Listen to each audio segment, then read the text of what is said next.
A king once banned potatoes because he thought they were witch food. Another ruler literally outlawed umbrellas, calling them a threat to public order. And yet these men were trusted to run entire nations. History loves to paint monarchs as wise, noble, and divinely chosen. But the truth is that a frightening number of them were basically toddlers with crowns and unlimited veto power. Imagine your HOA president, but armed with an army and a god complex. These weren't minor quirks. They were official laws that people actually had to obey. And if you think banning vegetables and parasols is as dumb as it gets, oh, we're just warming up. 1. King James I of England once decided that tobacco was evil. Sounds fair, until you realize he personally invested in the tobacco trade while calling it loathsome to the eye, hateful to the nose, harmful to the brain, and dangerous to the lungs. Yes, the man publicly roasted cigarettes like a 17th century health blogger, then quietly pocketed the profits like a medieval Marlboro exec. It's the political equivalent of tweeting about climate change from your private jet. And just to really flex his power, he imposed massive taxes on smoking, essentially charging people to do the very thing he said would kill them. Imagine McDonald's selling you a Big Mac, warning you it'll give you a heart attack, then doubling the price because, hey, you're too stupid to stop. 2. Emperor Nero, the human dumpster fire of Rome, once passed a decree that theaters could not start a performance until he arrived. A normal inconvenience? Not quite. Sometimes he didn't show up until hours later. Imagine being stuck in a hot, stinking amphitheater for half a day waiting for a guy who spent most of his time fiddling, singing, or setting Rome on fire. And when Nero finally rolled in, you weren't rewarded with good entertainment. He often forced the audience to sit through his performances. And no, you couldn't leave. Guards literally blocked the exits. If you tried to sneak out, you risked execution. Basically, this was the original version of your friend insisting you watch their terrible YouTube channel, except instead of awkwardly nodding, you had to clap or risk being fed to lions. 3. King Henry VIII, professional wife collector and starter of religions, once banned beards unless you paid a special beard tax. Yes, in Tudor England, facial hair was literally a subscription service. You didn't just grow it, you had to bankroll it. Imagine waking up with stubble and realizing you now owe the king money just to keep looking like a lumberjack. Henry himself wore a beard naturally because it was fashionable. But for everyone else, it was a fashion statement with an annual fee. It's like the royal family invented DLC for your own face. And if you couldn't pay, shave it off or risk punishment. Imagine the humiliation of losing your beard not because of a bad razor, but because your king demanded it. Say what you want about Netflix price hikes. At least they don't repossess your chin. 4. In 18th century Russia, Emperor Peter the Great banned long sleeves. Yes, actual sleeves. He thought Russians looked too backward in their traditional robes, so he decreed everyone must wear European-style clothes, basically inventing fast fashion at gunpoint. Soldiers literally carried scissors and would cut the sleeves off peasants' coats in the street. Imagine saving up all winter for a warm outfit, only to have the government roll up and crop it into a peasant tank top. Peter didn't just want you stylish, he wanted you freezing. And of course, if you were rich enough, you could buy sleeve permits to keep your arms covered. That's right, bureaucracy made fashion a subscription model centuries before Amazon. It was less about modernization and more about monetization. Russia got colder, but Peter's treasury stayed very warm. 5. Queen Victoria, the eternal face of repressed morality, once banned women from riding bicycles because she thought it was indecent. Yes, according to the Crown, two wheels were a gateway drug to immorality. Forget that bicycles gave women independence, mobility, and the ability to not rely on men for transportation. Nope, Victoria decided that pedaling was scandalous, like Victorian pole dancing.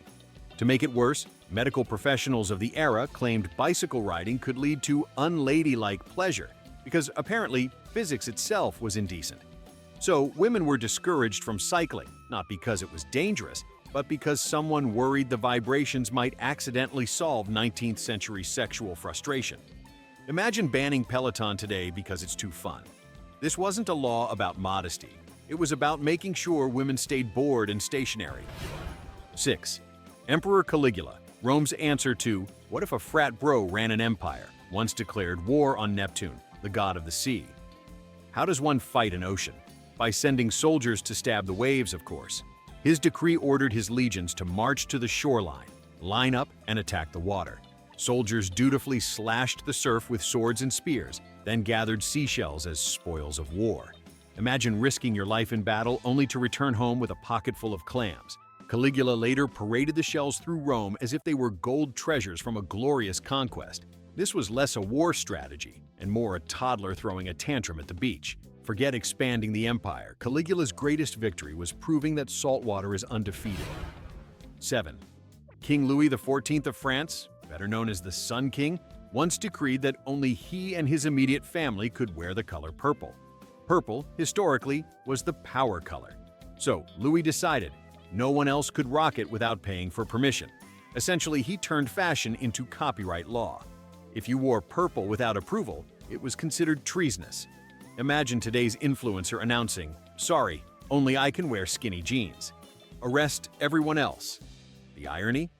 Louis himself spent ungodly amounts of money on clothes, up to 30 new outfits per day. If you think fast fashion is wasteful, imagine a guy who literally bankrupted France one robe at a time. No wonder they guillotined his grandson later. The monarchy had already rehearsed the financial collapse. 8. King Charles II of England, desperate to control appearances, once banned burials in wool. Yes, what you wore to the grave was government business. He passed a decree that all corpses must be buried in English wool only, not linen, to protect the domestic wool industry. So when you died, the crown turned you into a walking, rotting advertisement for sheep. And they enforced it. Inspectors literally checked graves to make sure corpses weren't smuggled into eternity wearing foreign threads. It's the ultimate buy local campaign. Except instead of a tote bag at the farmer's market, it's your decomposing body in a wool shroud. Charles wanted patriotism stitched into your funeral. Forget resting in peace. You were resting in fleece. 9. Sultan Murad IV of the Ottoman Empire outlawed coffee. Not because it was bad for your health, but because it encouraged people to gather, talk politics, and potentially criticize it. Yes, coffee houses were seen as dens of sedition, so he banned caffeine like it was treason. This wasn't just a slap on the wrist. He enforced it by walking the streets in disguise and personally executing anyone caught with a cup of joe. Imagine Starbucks being an underground resistance movement, baristas whispering code words as they slide you an espresso shot. Murad basically criminalized staying awake and having opinions. It wasn't about coffee. It was about control. Still, banning caffeine in a giant empire? That's not tyranny. That's just asking for a population-wide migraine. 10's King Edward VI of England once decreed that eating meat during Lent was not only sinful, but illegal. Breaking the rule could land you in jail, or worse, branded on the forehead with a hot iron shaped like the letter F for fish eater. Yes, people were literally marked for life as seafood criminals. Imagine explaining that scar. Oh, this? I couldn't resist a cheeseburger in March. The law wasn't about faith, it was about economics. The fishing industry needed a boost, so the crown turned religion into a marketing strategy. If you think modern advertising is manipulative, remember, these people weaponized God just to sell more cod. Forget "just do it." The Tudor slogan was "just don't eat it" or burn. 11. King George III of England, yes, the Mad King who lost America, once issued a decree banning the export of potatoes. His reasoning? He believed potatoes caused leprosy. Yes, the same vegetable that later saved Ireland from famine, until the Blight, was accused of giving people biblical diseases. George basically looked at a French fry and thought, "That's smallpox in a stick." This royal paranoia wasn't just bad science. It disrupted trade, hurt farmers, and spread genuine food shortages. Imagine banning pizza because the crust resembles shingles. George was already infamous for losing colonies, but banning potatoes? That's the kind of move that makes you lose friends, too. If stupidity were contagious, this was the super spreader decree. 12. In medieval England, King Edward II banned the sport of football. Not because of concussions, not because of injuries, but because it distracted young men from practicing archery. Yes, the royal decree boiled down to put down the ball, pick up the murder stick. Apparently, neighborhood games were getting too rowdy, so instead of inventing referees, Edward just outlawed the whole thing. Anyone caught playing football could be arrested. Imagine banning the Super Bowl today because too many people skipped archery practice. It was less about sportsmanship and more about militarism. The king didn't want healthy fun. He wanted ready-made soldiers. The irony? England still lost plenty of wars. Turns out banning soccer doesn't actually help you conquer France. 13th Emperor Justinian II of Byzantium once banned anyone from speaking ill of his nose. Why? Because he didn't have one. After being deposed, rebels literally cut off his nose, assuming no one would follow a noseless emperor. Justinian, proving everyone wrong, slapped on a golden prosthetic nose, reclaimed the throne, and passed a law forbidding nose jokes. Imagine ruling an empire where comedians could be executed for observational humor. Did you hear the one about the emperor's schnoz? That was a death sentence. It's history's first cancel culture, except instead of angry tweets, it was state-sanctioned murder. Forget freedom of speech. Byzantium had freedom from roast battles. 14. King Philip II of Spain once decreed that nobody could wear ruffles larger than his own. Yes, His Majesty actually regulated collar size. These giant, stiff fabric circles around the neck were the height of Spanish fashion. Philip, not wanting anyone's drip to outshine his, declared his ruffles supreme. Imagine today's president passing a law saying, "No ties wider than mine." Tailors became fashion police, measuring collars like they were running quality control at Gucci. And if you dared to show up with extra fluff, you risked a fine, or worse, humiliation at court. It was basically fashion communism with Philip as the only influencer. Forget class warfare. This was collar warfare. 15. In Denmark, King Christian VII once outlawed dentistry innovations. Why? Because he personally hated dentists and thought they were scammers. Imagine banning root canals because the king didn't like his fillings. His decree stalled progress in dental care for years, leaving people to rot with their teeth intact. It was less healthcare policy and more a royal Yelp review gone nuclear. Today we laugh at people skipping the dentist, but in Christian's Denmark, you legally had to. The irony? He died with famously bad teeth, proving that karma apparently works in molars. 16. Emperor Joseph II of Austria once banned burials in coffins. He thought wood was being wasted, so he decreed all corpses had to be dumped into reusable coffins with trapdoors at the bottom. Picture this: your funeral procession ends with Grandpa being slid into a coffin that looks normal, only for the undertaker to pull a lever and drop him like a sack of laundry into the grave. Then, the coffin gets whisked away to be reused for the next customer. Imagine IKEA making flat-pack caskets you return after the weekend. The public outrage was so immense, Joseph had to repeal the law. Turns out people weren't ready for eco-friendly funerals that felt like garbage day. 17th King Ferdinand I of Naples once outlawed the use of forks. Yes, forks. He decreed that eating with utensils was unnatural, and everyone should use their hands like God intended. Imagine outlawing cutlery in a palace that served multi-course feasts of pasta, fish, and roast meats. Dinner basically turned into an Olympic sport of messy fingers and stained silk sleeves. The irony? Forks had been common in other European courts for centuries. Ferdinand just thought they were pretentious. It's like banning Wi-Fi today because you think Ethernet cables build character. Forget etiquette. This decree was proof that some kings just preferred to live like raccoons. 18. King Charles VI of France, nicknamed Charles the Mad, once decreed that no one in his court could touch him because he believed he was made of glass. Yes, the most powerful man in France thought he was a chandelier. Guards had to tiptoe around him as if he were fine crystal on legs. He even ordered his clothes padded with straw, just in case someone bumped him and shattered his royal shin. Imagine an entire medieval court pretending their king was basically IKEA stemware. Diplomats would travel across Europe expecting serious negotiations, only to be greeted by a monarch dressed like a scarecrow saying, "Please don't tap me, I'll break." The country was falling apart, but at least their ruler was safe from fingerprints. 19. Emperor Zhu Huzhao of China, the Ming Dynasty's answer to "What if Paris Hilton ran a superpower?" issued a decree creating a fake government department staffed entirely by his drinking buddies. He called it the Leopard House and promoted his friends to made-up positions like Grand Director of Pet Tigers. They were given official salaries to do nothing but party with him. Imagine a president today creating a department of vibes, appointing his frat brothers, and paying them with your tax dollars. When officials protested, Zhu didn't fire them.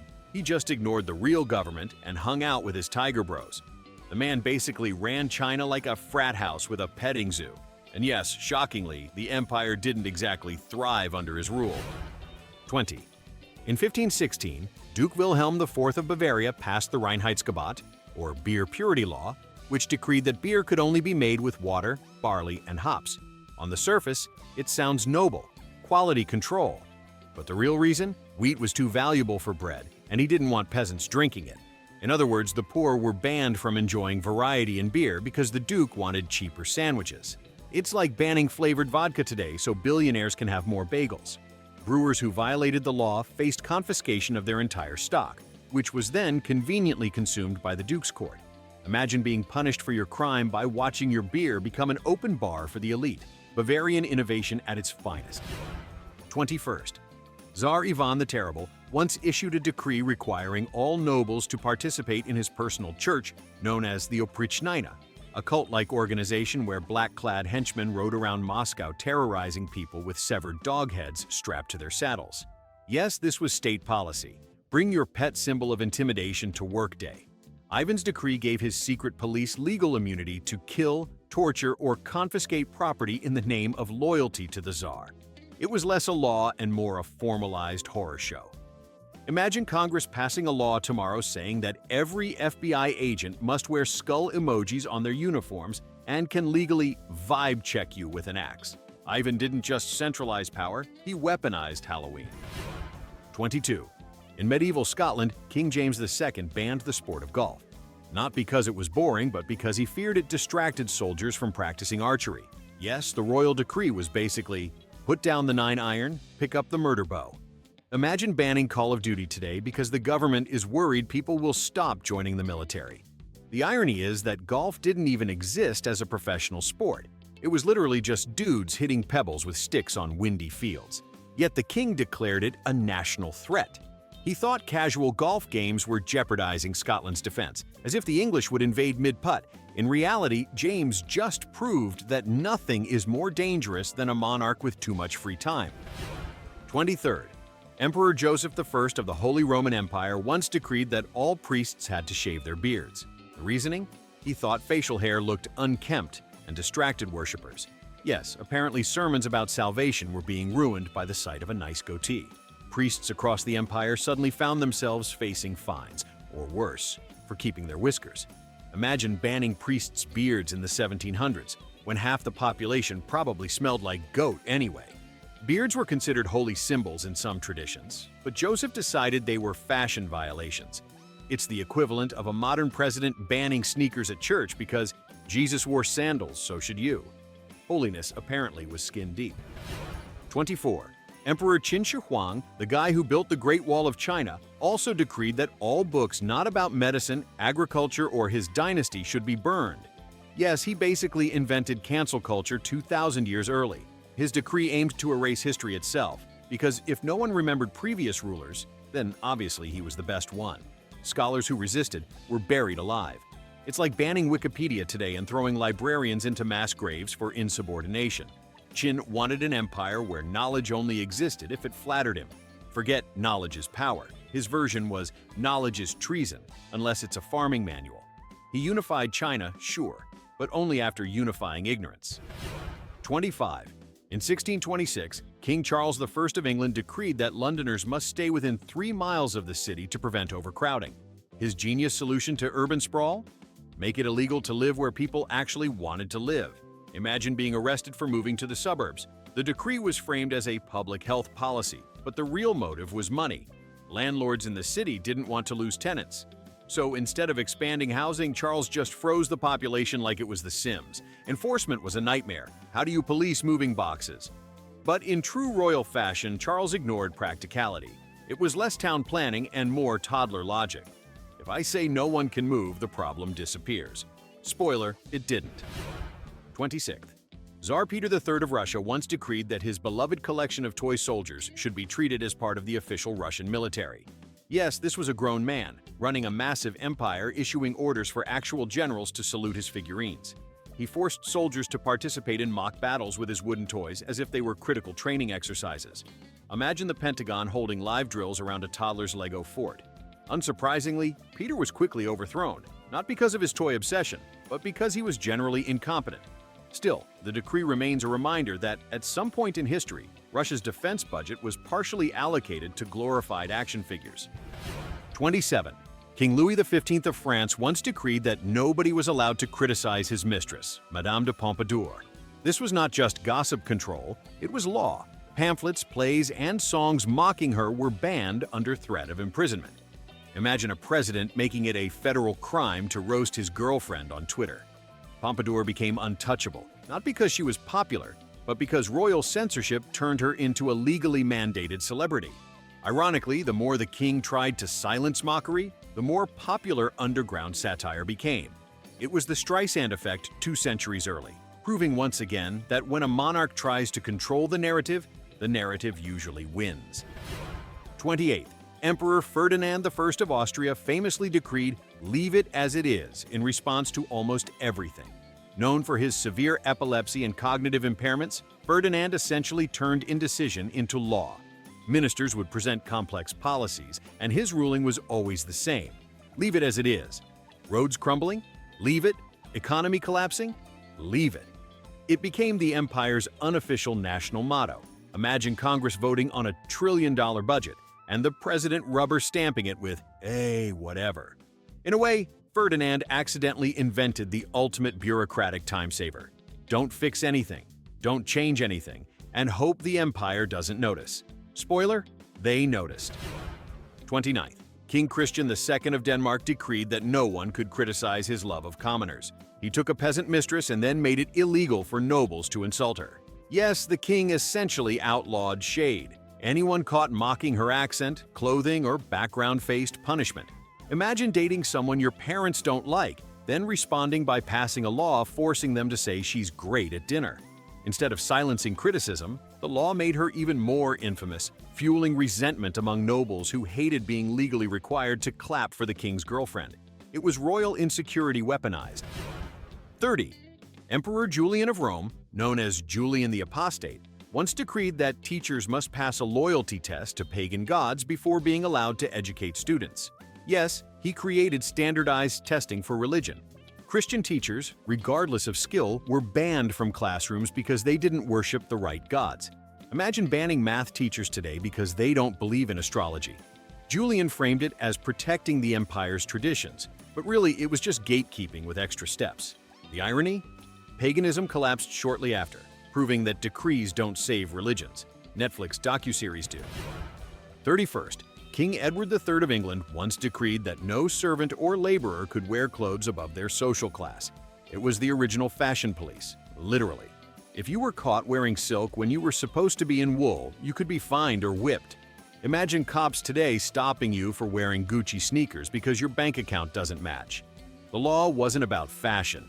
It was about making sure poor people looked poor.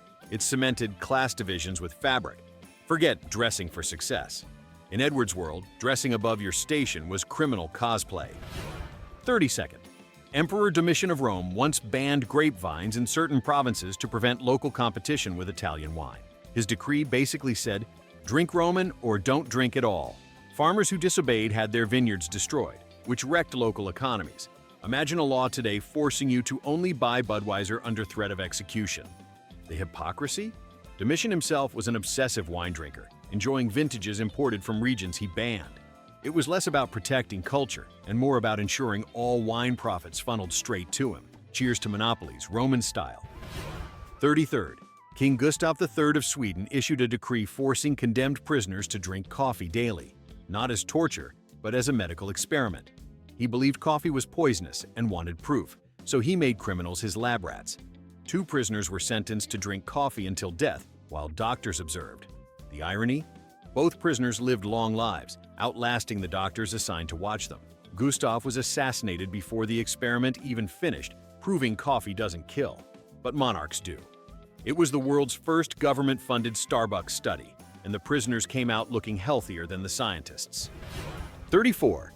Emperor Constantine the Great once decreed that no one could use certain shades of purple except the imperial family. Yes, another monarch obsessed with colors. Wearing imperial purple was punishable by death, which made it the most expensive outfit risk in history. Imagine Forever 21 selling a blouse that could literally get you executed. The dye came from rare sea snails, making it outrageously expensive already, but Constantine added a legal layer of exclusivity. It wasn't just luxury fashion, it was survival wear. Purple became less a color and more a royal copyright symbol. Forget Gucci knockoffs. This was the deadliest fashion faux pas in history. 35.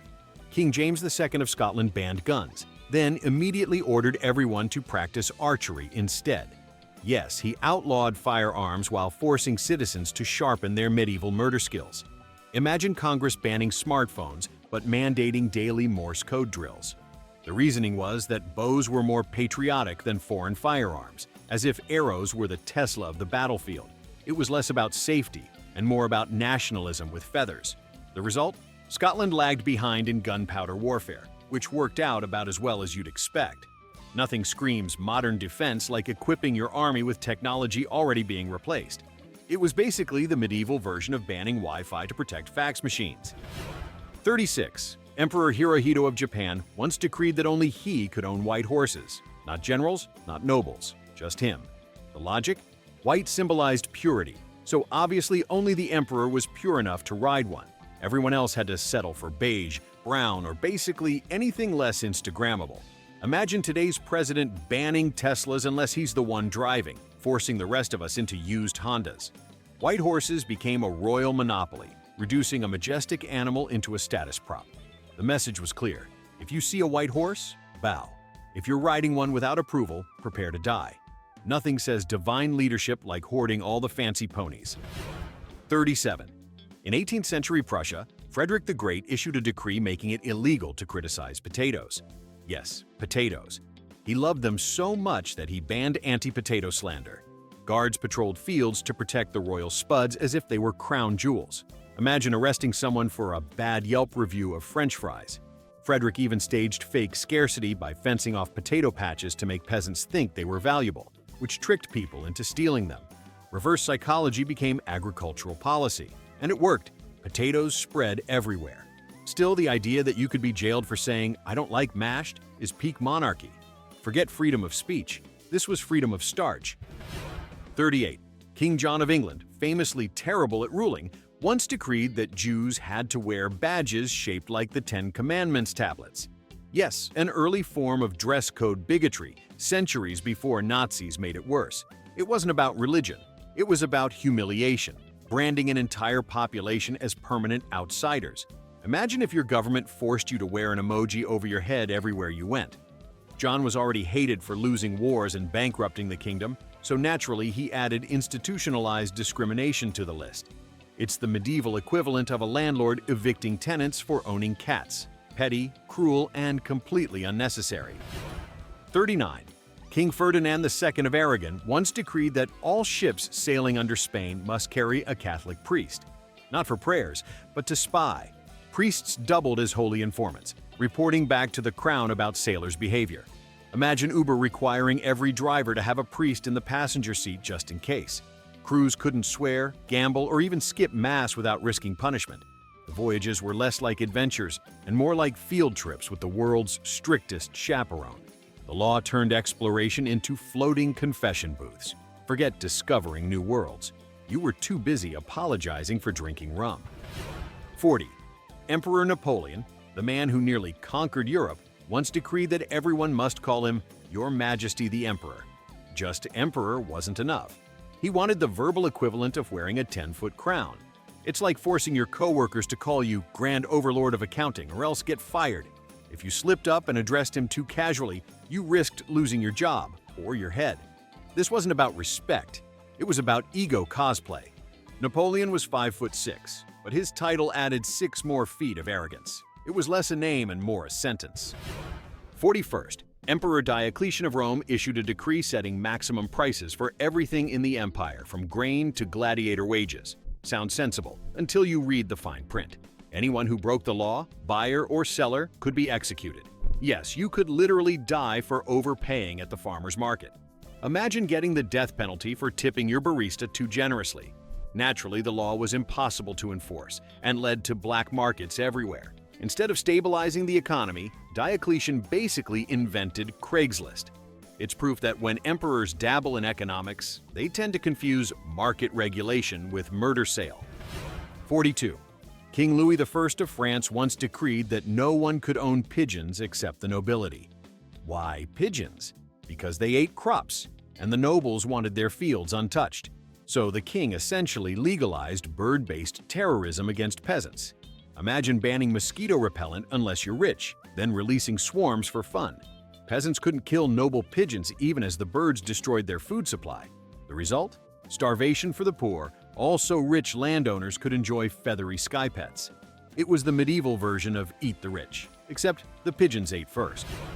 43.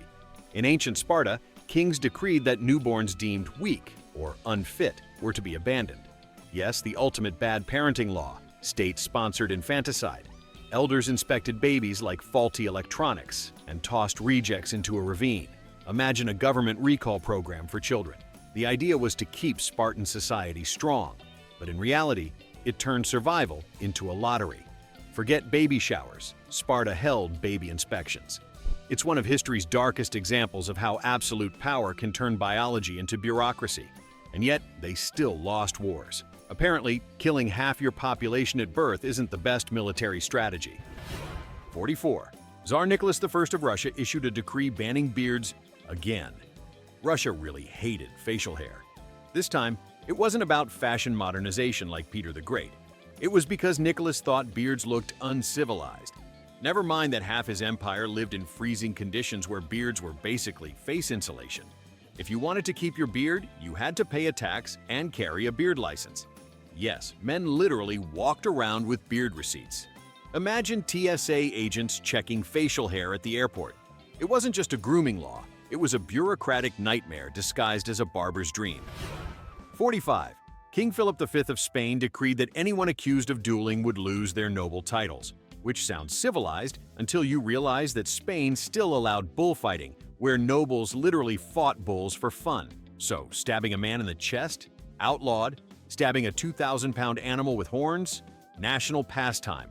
It's like banning boxing because it's violent, but encouraging bare-knuckle wrestling with lions. The hypocrisy was stunning, but very on-brand for monarchy. Human life questionable, but entertainment sacred. 46. Emperor Akbar of India once decreed that only he could hunt elephants. Everyone else was banned. The irony? Akbar personally killed so many elephants that he probably reduced the population more than any peasant ever could. Imagine banning fishing while simultaneously draining the entire lake with a straw. Hunting elephants became not just a privilege, but an imperial flex. Forget conservation. This was monopoly murder. And if you dared to hunt without permission, you didn't just face punishment. You risked becoming the next royal hunting trophy. 47. King Charles III of Spain once decreed that nobody could wear hats in church. Why? Because he thought they blocked people's view of the altar. Sounds reasonable until you realize Spain was famous for enormous flamboyant hats. Church basically looked like a runway show, and Charles hated it. His law turned religious services into forced fashion edits. Imagine being dragged to church and having ushers confiscate your baseball cap at the door like contraband. People revolted, not over politics, but over headwear. Apparently, nothing tests faith quite like banning fabulous hats. 48. Emperor Maximilian I of Mexico decreed that he alone could ride through the streets in a carriage pulled by 6 horses. Everyone else was limited to 4. Yes, the number of horses became a legal status symbol. Imagine cops pulling you over for driving an SUV because only the president's allowed. Maximilian's horse law was basically horsepower gatekeeping. Naturally, this didn't save him from being overthrown and executed. Turns out when your country is collapsing, nobody cares how many horses pull your cart. But hey, at least he died knowing he had the fanciest Uber in town. 49. King George IV of England once decreed that all taverns must close at midnight sharp. Not for public safety, but because the king himself couldn't handle noise after bedtime. Imagine shutting down Las Vegas because one guy wanted a nap. Taverns were fined or shut down entirely if they poured drinks too late. Naturally, this pushed drinking underground, creating more rowdy chaos. George accidentally invented the first British speakeasies, proving once again that nothing makes people want to drink more than telling them they can't. 50. Emperor Caligula, yes, him again, once decreed that anyone who looked at him the wrong way could be executed. Wrong way, being defined solely by his mood swings. It turned Rome into a live-action version of Simon Says, except the penalty for losing was death.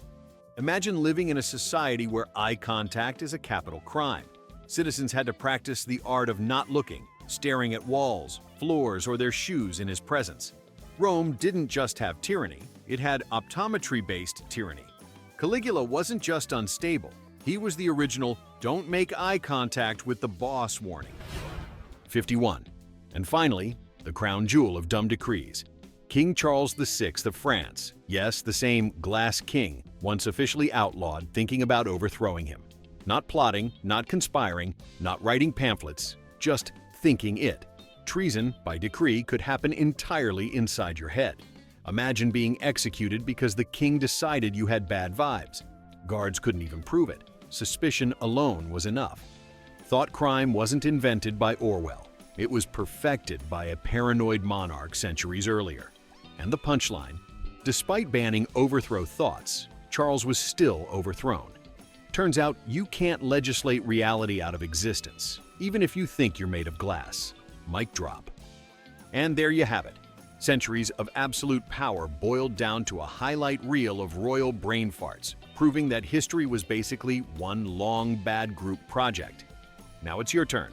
Which decree deserves the crown for peak stupidity?